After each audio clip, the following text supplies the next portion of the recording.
ஹல்லேலூயா. பிதாவாகிய தேவனாலும் நம்முடைய ஆண்டவராகிய இயேசு கிறிஸ்துவினாலும் மறுபடியும் எனக்கும் உங்களுக்கும் கிருபையும் சமாதானமும் உண்டாவதாக என்று சொல்லி நான் வாழ்த்துகின்றேன். அன்பில்லாதவன் தேவனை அறியான். தேவன் அன்பாகவே இருக்கிறார். God is love.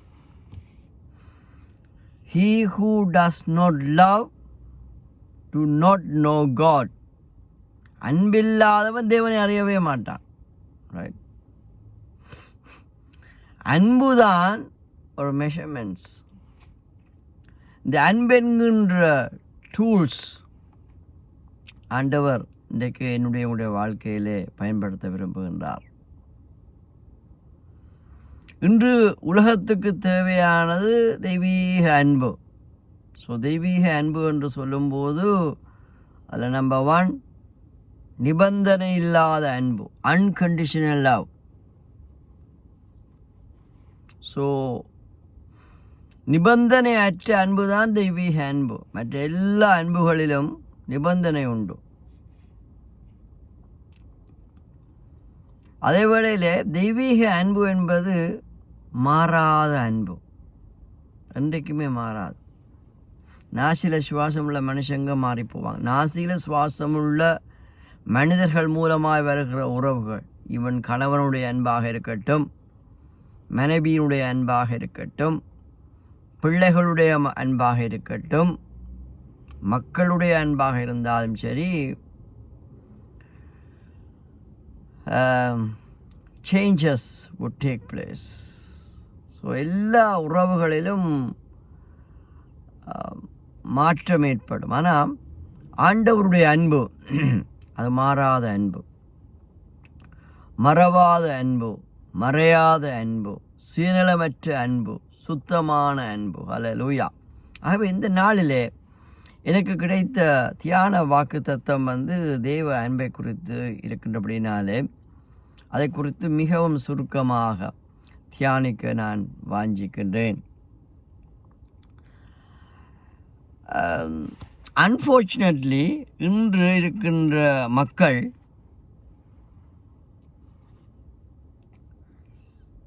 they love more the blessings than the blesser. Hallelujah. They are loving the things rather than the God who has provided that. அதாவது ஆசீர்வதிக்கப்பட்ட ஆசீர்வாதங்களை ஆசீர்வதித்தவரை விட அதிகமாக நேசிக்கின்றார்கள். It's a very dangerous zone. ஆசீர்வாதங்களை விட ஆசீர்வதிப்பவர் நமக்கு முக்கியம். ஆசீர்வாதங்களை நாம் நேசிப்பதை காட்டிலும் ஆசீர்வதித்தவரை நாம் அதிகமாக நேசிக்க வேண்டும். ஆனால் ஒப்போசிட்டாக இந்த நாட்களிலே உலக மக்களும் இவன் நாங்களும் கூட அவ்வப்போது வாழ்ந்து வருகிறோம் என்பது மிகவும் ஒரு கசப்பான உண்மையாக இருக்கின்றது. We need to love more than the blessing. We have to love God more than the blessings. Hallelujah. ஆசீர்வாதங்களை காட்டிலும் ஆசீர்வதித்தவரை நாம் அதிகமாக நேசிக்க வேண்டும். ஆண்டவராகிய இயேசு கிறிஸ்துவினிடத்திலே 2 தடவைகள் வேதத்திலே பதிவாகி இருக்கின்றது. ஒரு முறை ஒரு வாலிபன் ஆண்டவரிடத்தில் வந்தா. ஸோ ரைட் அப்ரோச், ரைட் பர்சன்கிட்ட ரைட்டான டைமில் ரைட்டான ஏஜில் அந்த வாலிபன் வந்தான். இன்னொரு முறை நியாயாஸ்திரி என்று சொல்லி வேதத்திலே தமிழில் மொழிபெயர்க்கப்பட்டிருக்கு. உண்மையாகவே ஒரு லோயரும் சரியான ஆளெடுத்த சரியான நேரத்தில் வந்தாங்க. ஆனால் அந்த லோயரை விட்டுடுங்க, இந்த வாலிபனை குறித்து நான் சற்று சொல்ல விரும்புகின்றேன். இந்த வாலிபன் ஆண்டவரிடத்தில் வந்து, ஆண்டவரே, நான் நித்திய ஜீவனை சுதந்திரத்தை கொள்வதற்கு என்ன செய்ய வேண்டும்? He is asking a question. He thrown a question into the Lord and asked, Lord, what shall I do? What I have to do to inherit heaven? Hallelujah. To reach heaven. Super கேள்வி பாருங்க. எனக்கே பெரிய ஆச்சரியமாக இருக்குது. பலருக்கும் பலவிதமான வெளிப்பாடுகள் இருந்தாலும் இந்த வாலிபனுக்கு இருந்த வெளிப்பாடு அபரிமிதமான ஒரு வெளிப்பாடு. ஸோ அவனுக்கு பரலோக ராஜ்யம் இருக்கிறது என்ற ஒரு நிச்சயம் அவனுக்குள்ளே இருந்திருக்கிறது. ஹெவன் என்பது ரியாலிட்டியான ஒரு பிளேஸ் என்பதை அவன் அறிந்திருந்தபடினாலே அவன் பூமியிலே இருக்கும்போதே அந்த பரலோக ராஜ்யத்தை தான் சுதந்திரத்துக் கொள்வதற்கு, அந்த பரலோக ராஜ்யத்துக்குள்ளே பிரவேசிப்பதற்கு தான் என்ன செய்ய வேண்டும் என்று கேட்டபோது ஆண்டவர் அவனுடைய இருதயத்தை அறிந்திருந்தபடினாலே, அவன் ஒரு ஐஸ்வர்யவானாக இருந்தபடினாலே ஆண்டவர் என்ன சொன்னார் தெரியுமா? அதாவது அன்பை அவர் முக்கியத்துவப்படுத்தினபடினாலே, நானும் நீங்களும் அன்பாக இருக்க வேண்டும் என்பதை முக்கியத்துவப்படுத்தினபடினாலே, நானும் நீங்களும் தேவனை தேவன் மீது அதிகமாக அன்பு செலுத்த வேண்டும், அதே வேளையில் தேவன் படைத்த மக்களையும் நாம் நேசிக்க வேண்டும் என்பதை அறிந்தபடினாலே அவன் ஒரு ஐஸ்வர்யம் அவன் என்ன சொன்னார் தெரியுமா? நீ போய் உன் ஆஸ்திகளை எல்லாம், உன்னுடைய ப்ராப்பர்ட்டிஸ் எல்லாவற்றையும் விற்று தரித்திரர், ஏழை எளிய மக்கள், கஷ்டப்படுற மக்கள், கண்ணீர் கவலையோடு இருக்கிற மக்களுக்கு கொடு. அப்பொழுது நீ பரலோக ராஜ்யத்தில் பிரவேசிக்க முடியும், பரலோக ராஜ்யத்தை சுதந்திரிக்க முடியும். அவன் வேதம் சொல்வது அவன் ஐஸ்வர்யவானாக இருந்தபடினாலே, ரைட், அவனுடைய அன்பு ஐஸ்வர்யத்தின் மேல் இருந்தபடினாலே, அவனுடைய ரிச்சஸில், அவனுடைய வெல்த்தில் அவனுடைய பிரியம் இருந்தபடினாலே அவன் கவலையோடு கடந்து சென்ற வேதத்திலே ஆண்டவரிடத்தில் வந்து கவலையோடு துக்கத்தோடு திரும்பி போன ஒரே ஒரு ஆள் வந்தானா இருக்கு, இவனாகத்தான் இருக்க வேண்டும் என்று வேதத்தில் எனக்கு பதிவாக இருக்கிறது. காரணம், தேவனை விட தேவன் கொடுத்த ஆசீர்வாதங்களிலே, ரைட், அவன் அதிக அன்பு வைத்து விட்டான். இதுதான் விக்கிரகம். You see the Idol. தேவனுக்கு கொடுக்காத, அதாவது ஜீவனுள்ள தெய்வத்துக்கு, உயிருள்ள தெய்வத்துக்கு, தெய்வத்தை விட நம்ம எதை அதிகம் நேசிக்கிறோமோ, இல்லாவிட்டால் ஜீவனுள்ள தேவனுடைய இடத்தை எது பிடிக்குதோ அதுதான் விக்கிரம். அதான் ஆவிக்குரிய விக்கிரம். விக்கிர ஆராதனைக்காரர்கள் பரலோக ராஜ்யத்தில் சுதந்திரிக்க முடியாது. அக்கினியும் கந்தகம் மீறிய கடல் தான். வேதம் தெளிவாக சொல்லு, இயேசுவே சொல்லியிருக்கார். ஜீசஸ் செட் என்ன? விக்கிர ஆராதனைக்காரர்கள் அக்கினியும் கந்தகம் மீறிய கடலுக்குள்ளே இரையாவார்கள். ஆகவே நம்முடைய ஆவிக்குரிய விக்கிரங்களை நாம் ரிமூவ் பண்ண வேணும். நம்முடைய வாழ்க்கையில் இருக்கிற spiritual ஐடல்ஸை we need to remove it. Hallelujah, rid of it. If not, directly or indirectly, we do not love God much. We love much something else. என்ன சொல்கிறேன்? ஆசீர்வாதங்களை நம்ம யூஸ் பண்ணணும். we need to use the blessings. But ஆண்டவரை நம்ம அதிகமாக நேசிக்க வேண்டும். நம்ம ஆண்டவரை பல வழியில் யூஸ் பண்ணுறோம். we shouldn't use God. no. தேவையண்டா ஒரு பொருள் தேவையண்டா காணாமல் போனால் தேடி கண்டுபிடிக்கிற மாதிரி, தேவைக்கு மாத்திரம் அந்த பொருளை பயன்படுத்துகிறோம். we can't use God. no. தேவன் தந்த ஆசீர்வாதங்களை நாம் யூஸ் பண்ணணும். ஆனால் தேவனை எப்போவுமே தேவனாக வைத்திருக்க வேண்டும். our top priority, our top love, our top preference to God. மற்றவைகள் எல்லாம் ரெண்டாம் தரம் தான். ஒரு வருஷத்தை நான் வாசித்து நான் முடிக்க விரும்புகின்றேன். மத்தேயு 15ஆம் அதிகாரம் மிகவும் ஒரு ஆசீர்வாதமான, மிகவும் ஒரு மீனிங்ஃபுல்லான ஒரு உறவை சம்பந்தப்பட்ட அதிகாரமாக இருக்கின்றது. மறுபடியும் சொல்கிறேன், கிறிஸ்தவம் என்பது ஒரு உறவு. Christianity is a relationship, not a religion. Nobody can prove that Christianity is a religion. Christ is not a religion person.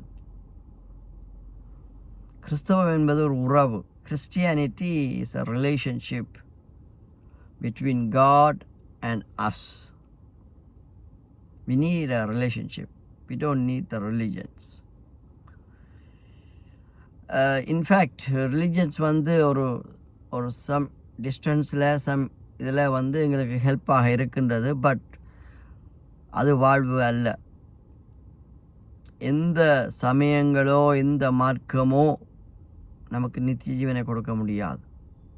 நம்முடைய வாழ்க்கைக்கு அது ஏதோ ஒரு வகையில் உதவியாக ஒத்தாசையாக இருந்தாலும் கூட அதுதான் வாழ்வு கிடையாது. ஆகவே கிறிஸ்தவம் என்பது ஒரு சமயமோ மார்க்கமோ மதமோ கிடையாது. இட்ஸ் ஆல் அபவுட் ரிலேஷன்ஷிப், உறவு. தெய்வத்துக்கும் எனக்கும் இடையே இருக்கிற உறவு. தெய்வத்தை நான் அப்பா பிதாவே என்று கூப்பிடுறேன். The Heavenly Father is my Father. I call God who created the whole world Daddy. I call him Daddy. He is my Daddy. I am his child. This is all about the relationship. Okay, அது இன்னொரு topic. நான் அதை குறித்து பேசவில்லை. இங்கே யோவான் 15ஆம் அதிகாரத்திலே நம்முடைய ஆண்டவராக இயேசு கிறிஸ்து பேசின ஒரு முக்கியமான ஒரு வார்த்தையை நான் உங்களோடு பகிர்ந்து கொள்ள விரும்புகின்றேன். அந்த வார்த்தை மாத்திரமல்ல, முழு வேத ஆகமத்தினுடைய ரத்தின சுருக்கம் என்று சொல்ல முடியும். பழைய ஏற்பாட்டிலே பல நியாய பிரமாணங்கள் இருக்கின்றது. கிட்டத்தட்ட 10 நியாய பிரமாணங்கள், கட்டளைகள் என்று சொல்லுவார்கள், காட்ஸ் கமாண்ட்மெண்ட். அதை விட நியமனங்கள், கட்டளைகள், ரைட் என்று சொல்லி பல காரியங்கள் இருக்கின்றது. நியாயப்பிரமாணம், கட்டளைகள், நியமங்கள், பல லோஸ் எல்லாம் இருக்கிறது. ஸோ அந்த லோவின் அடிப்படையில் தான் இன்றைக்கு உலகமே ஃபங்க்ஷனாக இருக்கிறது. சொன்னால் உங்களுக்கு ஆச்சரியமாக இருக்கும்.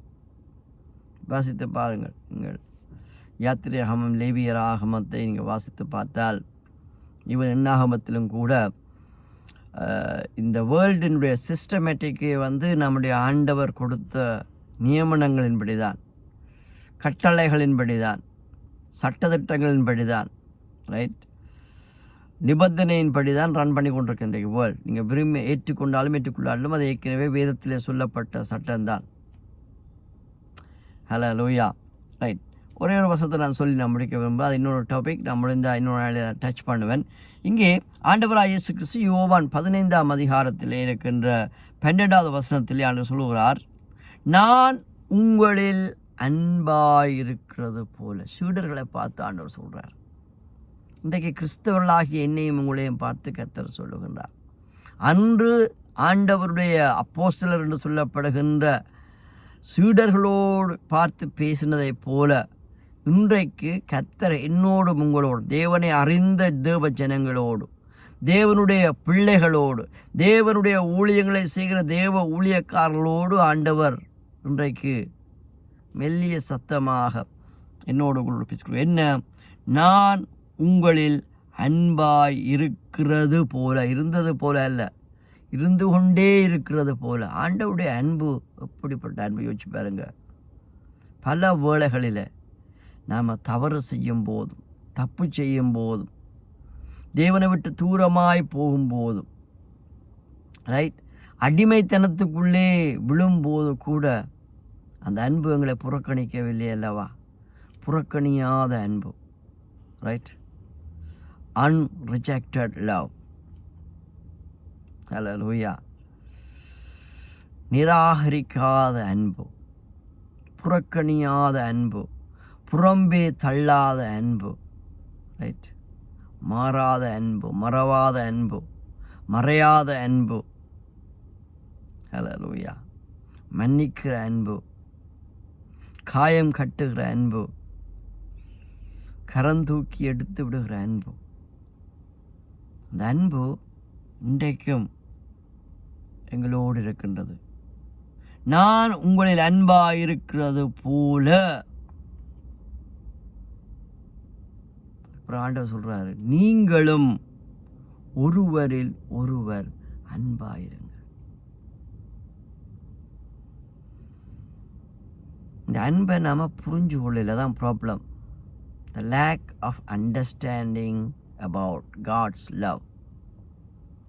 தேவனுடைய அன்பை நம்ம சரியாக புரிந்து கொள்வோமே இருந்தால் there is no conflict. Even though if there is any conflict, we could easily handle it. Hallelujah. அது ஒரு பெரிய இஷ்யூவாக இருக்காது. நம்ம தேவனுடைய அன்பை இன்னும் புரிஞ்சு கொள்ள. தேவன் அன்பாகவே இருக்கு. God is love. இப்போ ஆண்டவர் உலகத்தை விட்டு கடந்து செல்ல போகின்றார். பரலோகத்துக்கு மறுபடியும் கடந்து செல்ல, உலகத்துக்கு வந்த காரியத்தை செஞ்சு முடித்து விட்டு அவர் மறுபடியும் பரலோக ராஜ்யத்துக்குள்ளே பரலோகத்துக்குள்ளே போவதற்கு முன்பதாக ஒரு இன்ஸ்ட்ரக்ஷனாக, ரைட், ஒரு புத்திமதியாக, ஆலோசனையாக, ஒரு கட்டளையாக, புதிய கட்டளையை கொடுக்குறாரு பாருங்க. New கவர்னன்ட், new commandment. என்ன? நான் உங்களில் அன்பாயிருக்கிறது போல நீங்களும் ஒருவரில் ஒருவர் அன்பாயிருக்க வேண்டும் என்பதே என்னுடைய கற்பனையாக இருக்கிறது. புதிய கற்பனை.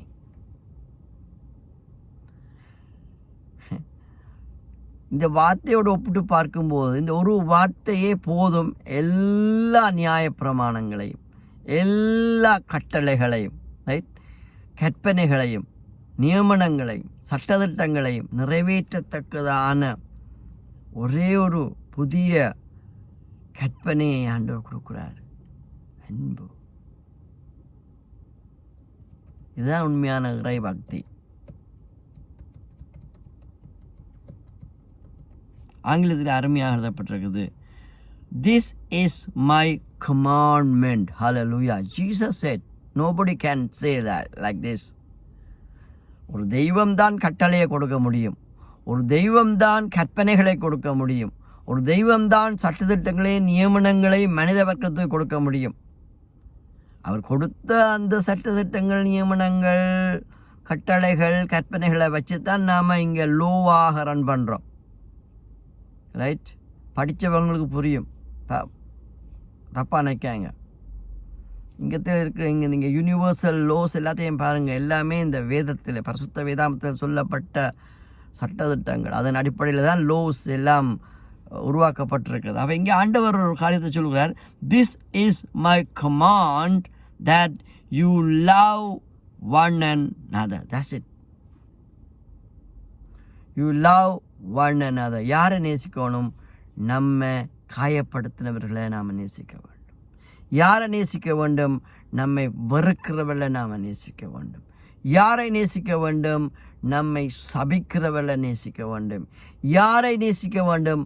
நமக்கு ரைட் குழிய தோண்டினவங்களுக்கு நேசிக்க வேண்டும். யாரை நேசிக்க வேண்டும்? எட்டப்பன் கூட்டத்தை நேசிக்க வேண்டும். யாரை நேசிக்க வேண்டும்? யூதாசை போல காட்டி கொடுத்த துரோகியை நேசிக்க வேண்டும். டீப்பா போவோம், இன்னும் டீப்பா. வி கேன் கோ ஈவன் டீப்பா. சும்மா ஷாலோ லெவல் கிறிஸ்டியன்ஸாக இருக்கக்கூடாது. ஆண்டவர் என்னை உங்களை டீப்பாக கொண்டு போக விரும்புகிறார்.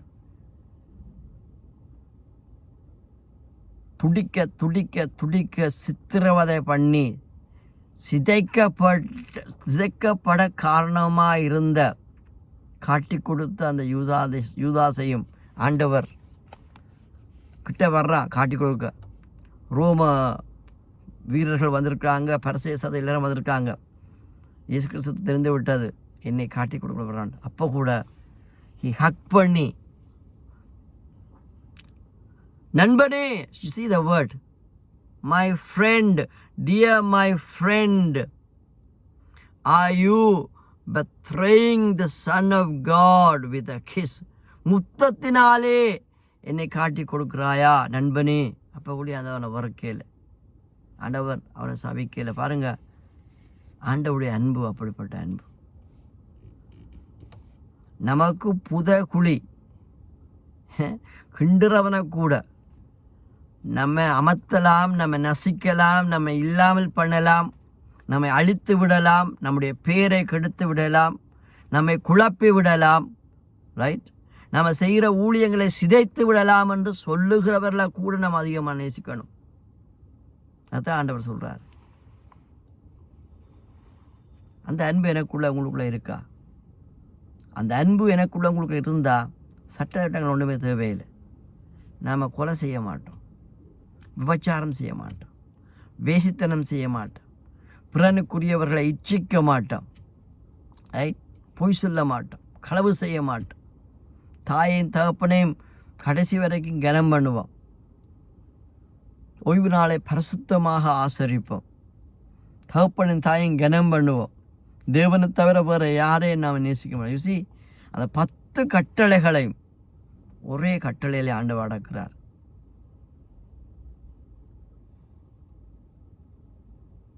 This is my command, that you love one another just as I have loved you. ஆதி அன்புக்குள்ளே ஆண்டவரங்களை மறுபடியும் அழைக்க விரும்புகிறார்.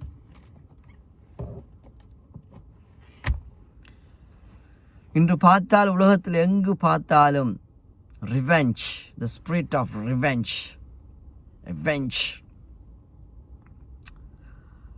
tit for tat, rebellions, பழிக்கு பழி வாங்குகிற காரியங்கள், குரோதங்களை வெளிப்படுத்துகிற காரியங்கள். எங்களுடைய expression right reflects God's love or not? இதுதான் கொஷன்ஸ். என்னுடைய ஆக்ஷன் அல்ல, என்னுடைய ரியாக்ஷன்ஸ். என்னுடைய reaction reflects God's love or not? நான் உங்களில் அன்பாயிருக்கிறது போல நீங்களும் ஒருவரில் ஒருவர் அன்பாய் இருங்கள் என்கின்ற கற்பனையை நான் உங்களுக்கு கொடுக்குறேன். தேவன் அன்பாகவே இருக்கின்றார். இன்றைக்கு உங்களுடைய வாழ்விலே என்னோடு உங்களோடு பழகிறவர்கள், ரைட், எனக்குள்ளே உங்களுக்குள்ளே அந்த தெய்வீக வாசனையை நுகர்ந்து கொள்ளத்தக்கதாக உங்களுடைய ரியாக்ஷன்ஸ் இருக்கிறதா? இன்னொருத்தர் சொல்ல போனால் forgiveness இருக்கா? 100% forgiveness, no grudges at all. No. அப்படி கிரட்ஜஸ் இருக்குமென்னு சொன்னால் your love is fake love. நீங்கள் கர்த்தர் மீது வைக்கிற அன்பு ஃபேக். நான் கர்த்தர் மீது வைத்த அன்பு ஃபேக்கான லவ். The real love எனக்குள்ளே உங்களுக்குள்ளே இருக்குமென்னு சொன்னால் there is no grudges. So that means 100% wholeheartedly forgiveness அங்கே இருக்கும். அதான் சைன். ஆண்டவர் எங்களை நேசித்தா தானே. உங்களுடைய தப்புகளை, உங்களுடைய நாம் செஞ்ச அட்டூழியங்களை, அட்டகாசங்களை, அசிங்கங்களை, அருவறுப்புகளை எல்லாம் கர்த்தர் அக்கௌண்ட் பண்ணல தானே. அதை அவர் டிலீட் பண்ணிட்டு தானே. அப்போ ஆண்டவர் என்னை 100% மன்னிச்சிருப்பார்னு சொன்னால் அவருடைய அன்பினூடாக நானும் மற்றவர்கள் செய்கிற தவறுகளை, தப்பிதங்களை மனதார மன்னிக்கணும். இதை எல்லாரும் ஏற்றுக்கொள்ள மாட்டாங்க பாருங்க. நோ, அவங்கள சக் பண்ணணும், அவங்கள ஊழியத்திலேருந்து எடுக்க வேணும். See, who are you to tell me?